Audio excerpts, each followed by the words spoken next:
எங்களோட கிளைண்ட் ஒருத்தர் ஒரு ப்ரொஃபைல் வந்திருக்கு. கால் பண்றாரு. இந்த மாதிரி உங்களோட ப்ரொஃபைல் ஆன்லைன்ல கிடைச்சது.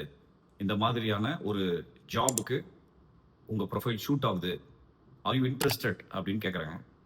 ஒரு 40,000 சம்பளம் கொடுக்கறதா இருந்தா சொல்லுங்க, நான் இன்டர்வியூ வரேன் அப்படிங்கிறாரு. இது வந்து ஜஸ்ட் ஒரு ஃபியூ டேஸ் பிஃபோர் நடந்தது. என்னடா அது இப்படி கேட்குறாரு அப்படின்னு யோசிச்சோம். அதுக்கப்புறம் கிளைண்ட் நான் கெட் பேக் டு யூன்னு சொல்லிட்டு என்ன கூப்பிடுறாரு. இந்த மாதிரி சொல்றாருங்க, என்னங்க சொல்லலாம் அப்படின்ட்டு. ஆணியே புடுங்க வேண்டாம்.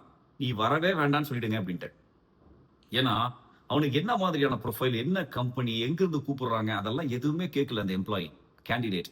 எடுத்தோன்னு 40,000 சம்பளம் அப்படின்னு சொல்றதுனால மட்டும்தான் அந்த எம்ப்ளாயி மேல இருக்கக்கூடிய ஒரு நல்ல விஷயம் கெடுது.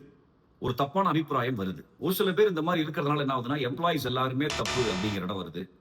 It never ever start with salary, never ever start with finance.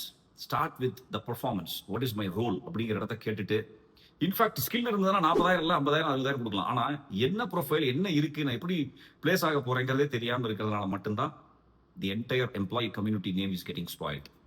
யோசிக்கணும் மக்களே.